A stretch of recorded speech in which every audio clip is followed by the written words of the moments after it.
Rome, 48 après. Jésus-Christ 10. Dans les couloirs du palais impérial, les sénateurs chuchotent avec horreur ce qu'ils ont vu la nuit précédente. L'impératrice Valeria Messaline, épouse de l'empereur Claude, vient d'être la protagoniste du plus grand scandale de l'histoire de l'Empire. Ce n'était pas la première fois, et ce ne serait pas la dernière. Pendant 5 ans, cette femme d'Aix sans grave peine 20 ans a fait du pouvoir impérial son jouet personnel, transformant Rome en terrain de jeu privé. Ces excès sont allés si loin que même dans une société habituée à toutes les formes de dépravation, ces actes ont été jugés impardonnables. Voici l'histoire vraie de la façon dont une jeune femme a détruit les fondements moraux de l'empire le plus puissant de l'histoire et pourquoi son propre mari a ordonné son exécution. Valeria Messaline avait à peine 15 ans lorsqu'elle épousa Claude, un homme de 30 ans son aîné, devenu empereur presque par accident. Claude était considéré comme faible, bègue, maladif et un candidat idéal à la manipulation.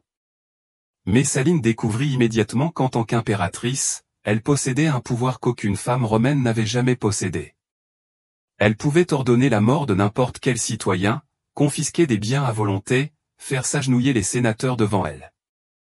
Et surtout, Claude, obsédé par ses études historiques et éperdument amoureux de sa jeune épouse, lui donnait carte blanche pour faire ce qu'elle voulait pendant qu'il se concentrait sur la gouvernance de l'Empire.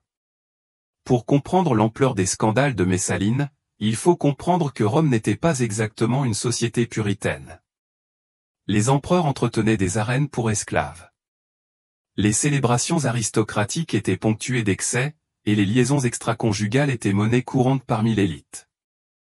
Mais même selon les critères romains, ce que Messaline commença à faire était impensable, car il ne s'agissait pas seulement d'une indulgence personnelle, il s'agissait d'utiliser le pouvoir impérial pour assouvir des obsessions qui mettaient en péril le bien-être du peuple. La stabilité de l'État. Les sénateurs commencèrent à comprendre qu'ils avaient un problème lorsque les partis de Messaline commencèrent à recourir au chantage politique, à la confiscation des biens et à l'élimination des rivaux, sous couvert de divertissement impérial. Ce que les historiens modernes ont identifié comme le comportement le plus inquiétant de Messaline n'était pas simplement son appétit charnel débridé, mais son obsession psychologique de prouver qu'elle pouvait obtenir et contrôler absolument tout ce qu'elle désirait. Chaque nouveau scandale était plus extrême que la précédente, comme si elle testait constamment les limites de son pouvoir. Et chaque fois qu'elle obtenait gain de cause, elle avait besoin d'un défi encore plus grand pour ressentir la même satisfaction d'un contrôle absolu.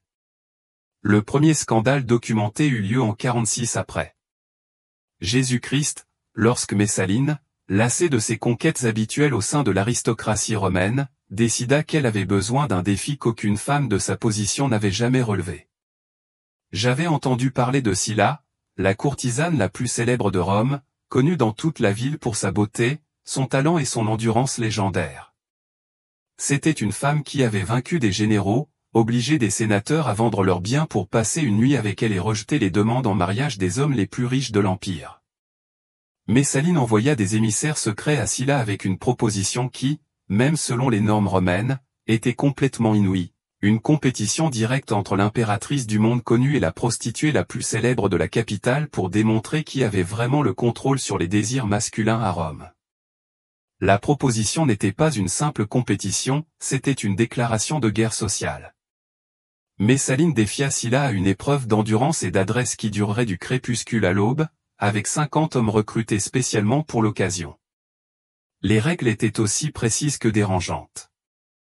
Les deux femmes recevraient autant d'hommes que possible pendant une nuit entière. Des juges nommés, des sénateurs subalternes contraints au silence par le chantage, tiendraient le décompte officiel. L'enjeu dépassait l'orgueil personnel. Si Messaline perdait, elle renoncerait publiquement à user de son influence impériale pour contraindre les citoyens à participer à ses divertissements.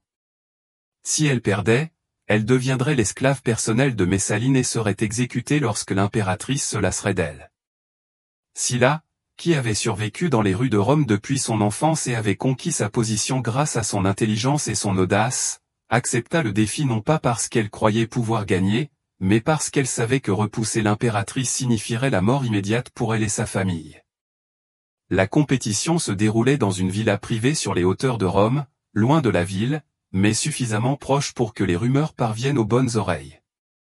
Messaline avait soigneusement recruté les 50 participants, de jeunes gladiateurs du Colisée, des soldats de la garde prétorienne, des esclaves grecs réputés pour leur beauté, et même quelques jeunes sénateurs subtilement contraints à participer par un chantage.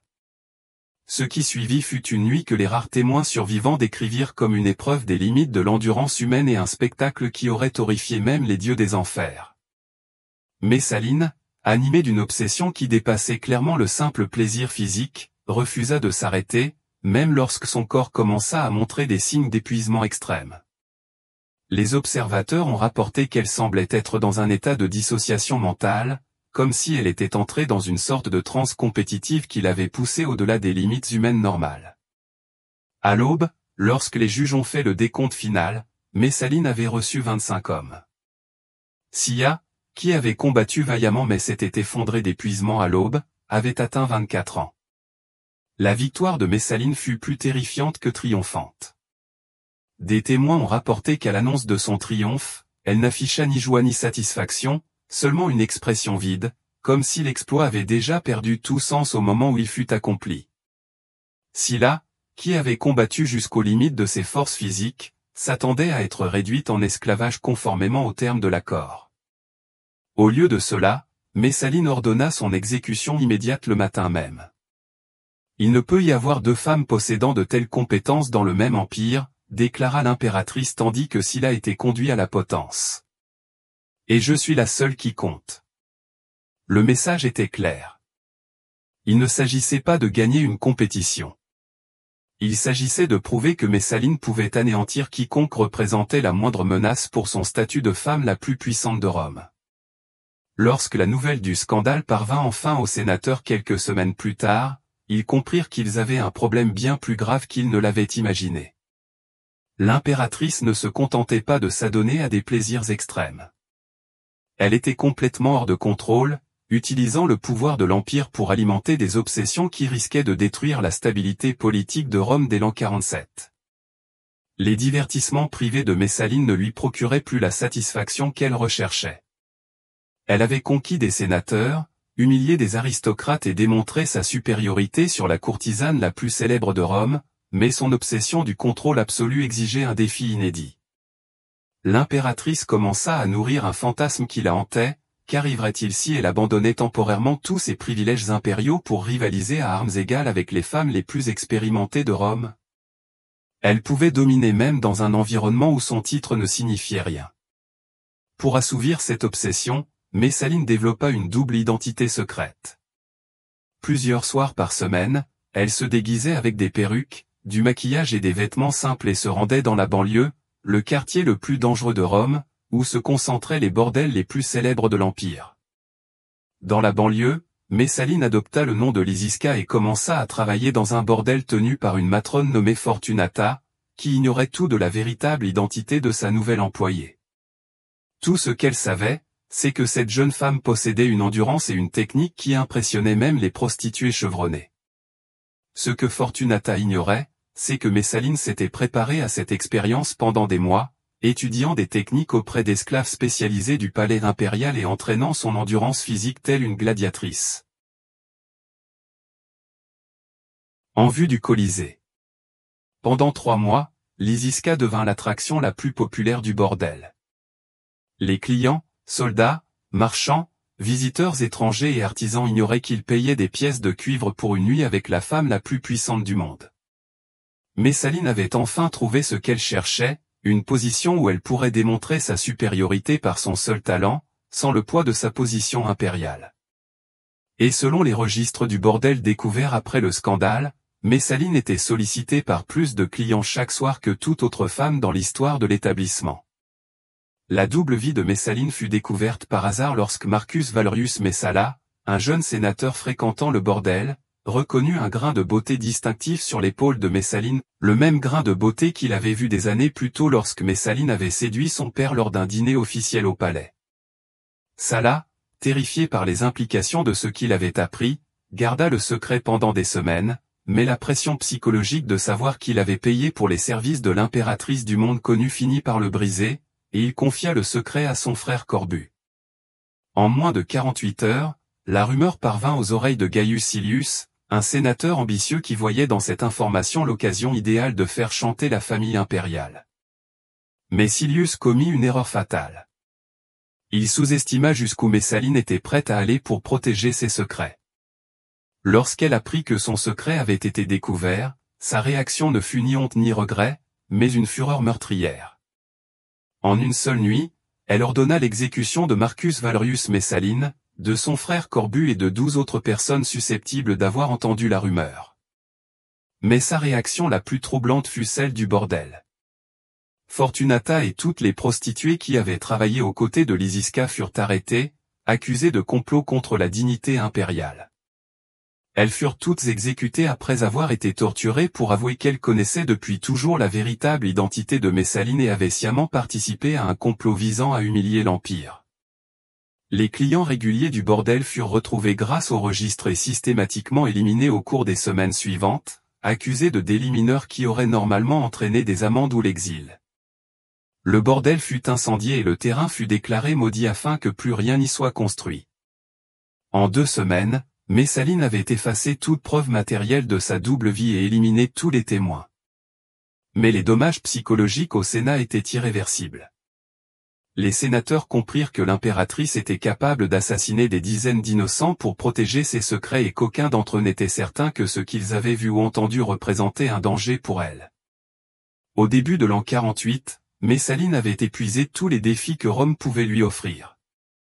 Elle avait prouvé sa supériorité sur toutes les femmes de l'Empire. Elle avait éliminé tous ceux qui menaçaient ses secrets et avait fait du palais impérial son territoire personnel, où elle pouvait assouvir tous ses caprices sans conséquence. Mais son obsession pour le contrôle absolu exigeait un ultime défi, le plus périlleux de tous, prouver qu'elle pouvait remplacer l'empereur lui-même si elle le désirait. Sa cible était Gaius Silius, le plus jeune et le plus ambitieux sénateur de Rome, connu pour sa beauté, son intelligence politique et, surtout pour Messaline, son aptitude à manipuler les autres sénateurs. Silius avait survécu à la sanglante purge liée au scandale du bordel, mais seulement parce que Messaline avait commencé à le considérer non pas comme une menace, mais comme un instrument parfait pour son plan le plus audacieux. Le plan de Messaline était aussi simple que perfide. Elle épouserait solennellement Silius tout en étant encore mariée à Claude, établissant ainsi une double légitimité qui lui permettrait de revendiquer le pouvoir impérial si quelque chose arrivait à son époux officiel. Selon les critères romains, il ne s'agissait pas simplement d'adultère, c'était de la haute trahison.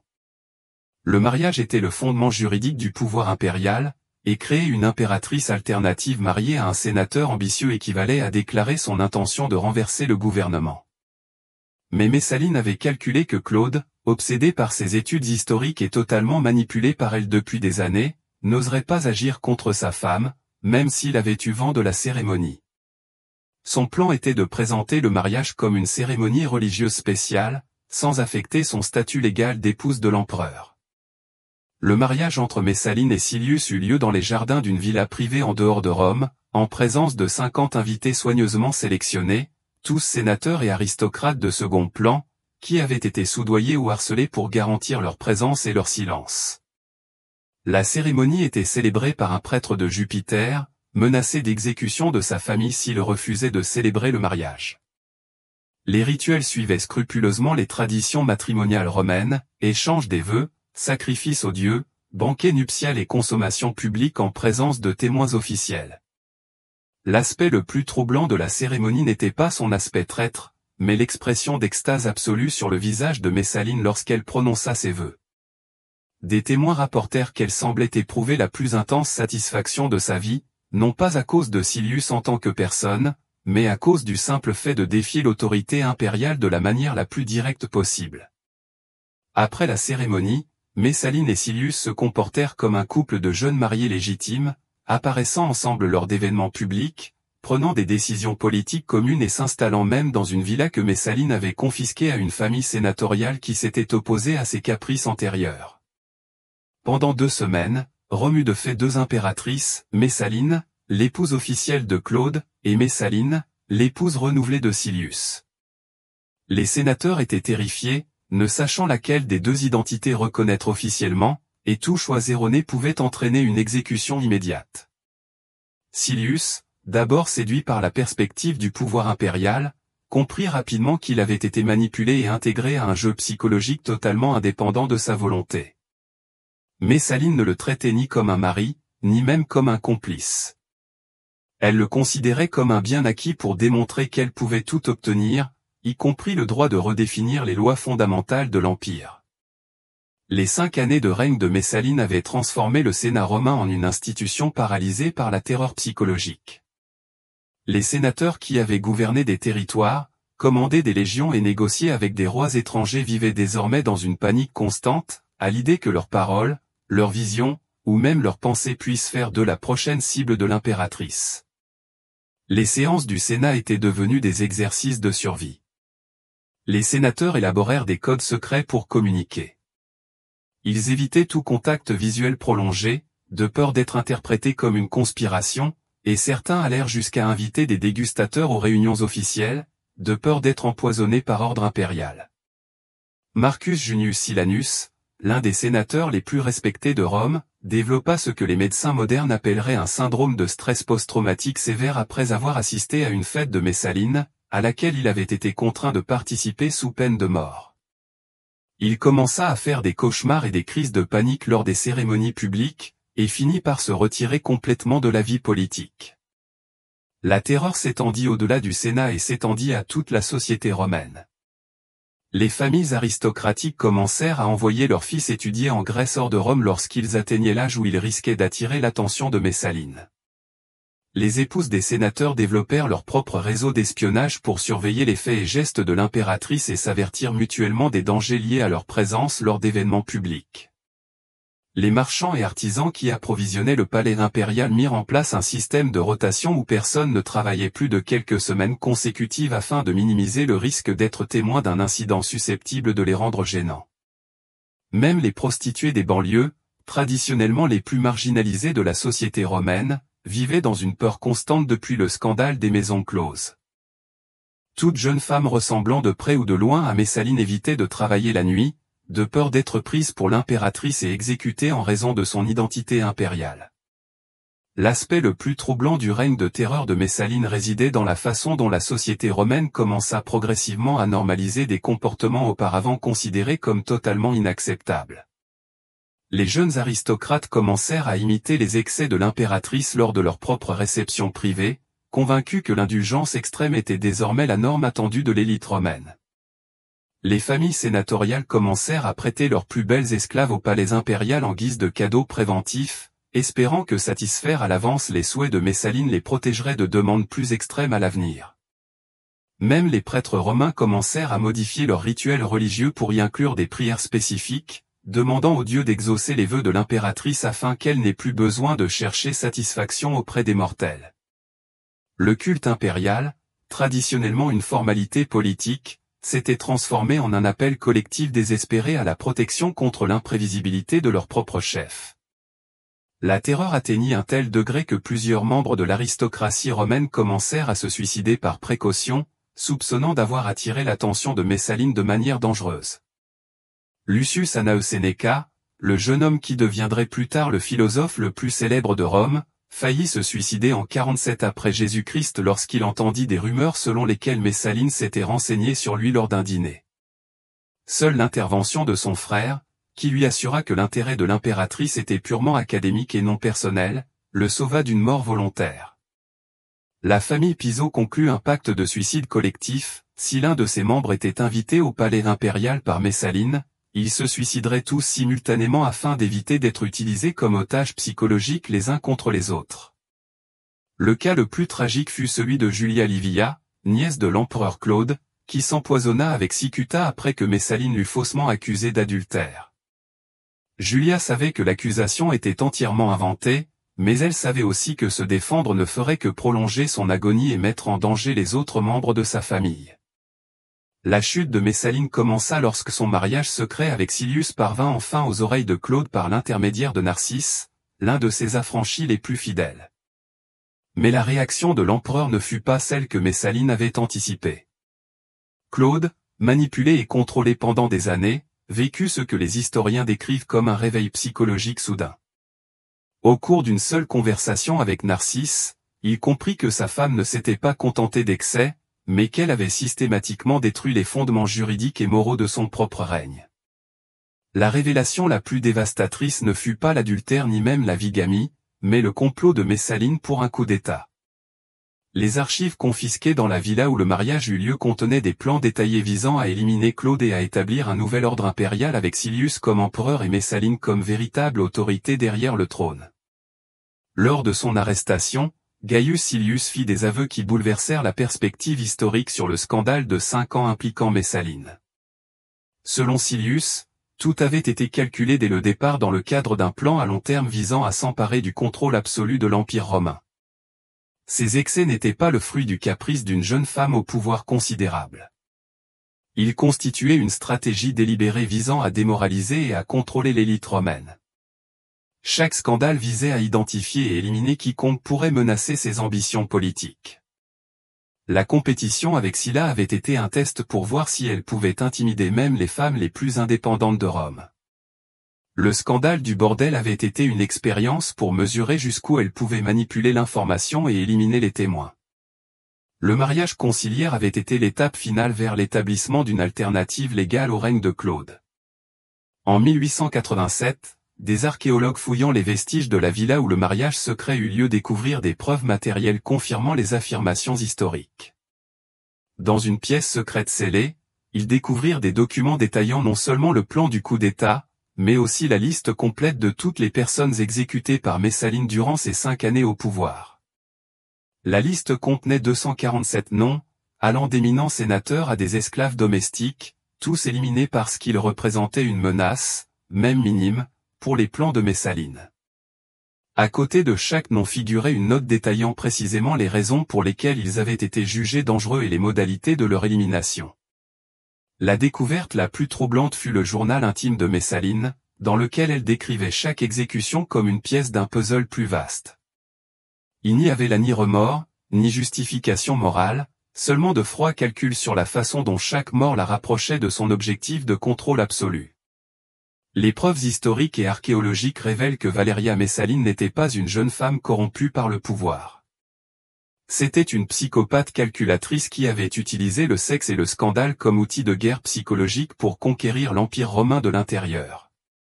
Ces excès avaient été si efficaces que, même après sa mort, les historiens, pendant des siècles, ont interprété ces actes comme de simples dépravations sexuelles, au lieu de les reconnaître pour ce qu'ils étaient réellement, la campagne de manipulation politique la plus sophistiquée de l'histoire antique.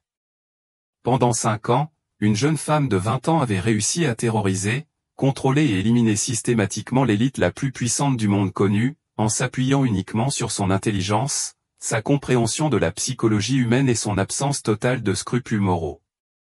Messaline était à quelques semaines de réussir son coup d'État lorsqu'elle fut finalement arrêtée. Si elle avait réussi, elle aurait été la première femme à diriger directement l'Empire romain non pas comme épouse ou veuve d'empereur, mais comme véritable autorité impériale. Si vous avez réussi à écouter l'histoire de Messaline dans son intégralité sans ressentir un mélange d'horreur et de fascination, vous êtes prêt à découvrir des exemples encore plus troublants de la façon dont des individus apparemment ordinaires peuvent utiliser le pouvoir pour redéfinir complètement les règles de la civilisation. Messaline a démontré qu'une seule personne dotée d'une intelligence, d'une ambition et d'une absence de limites morales suffisantes pouvait détruire les fondements d'une société entière en quelques années seulement. Et le plus terrifiant, c'est que sa stratégie, le recours au scandale et à la manipulation psychologique pour contrôler les élites a été copiée par des personnalités influentes tout au long de l'histoire. Pour prouver que vous êtes prêt à affronter des cas encore plus complexes de manipulation politique déguisée en divertissement personnel, écrivez dans les commentaires. Messaline avait un plan, mais soyez prudents. Une fois que vous aurez compris le véritable fonctionnement des scandales apparents, vous ne regarderez plus jamais la politique moderne du même œil. Pour bien comprendre l'héritage de Messaline, il est essentiel de savoir ce qui s'est passé après sa mort. Son exécution n'a pas mis fin à ses méthodes, elle les a perfectionnées. L'empereur suivant, qui a étudié ces techniques, les a appliquées avec tant de brio qu'il a régné pendant 14 ans, faisant de chacune de ses frasques une politique d'État officielle. Et contrairement à elle, il n'a jamais été arrêté. Son nom apparaît dans la vidéo suivante sur cette chaîne. Et quand vous découvrirez ce qu'il a fait, vous comprendrez pourquoi certains historiens pensent que Messaline n'était pas une aberration. Elle était simplement la première d'une nouvelle génération de dirigeants qui ont changé à jamais les règles du pouvoir politique. L'histoire continue et devient bien pire.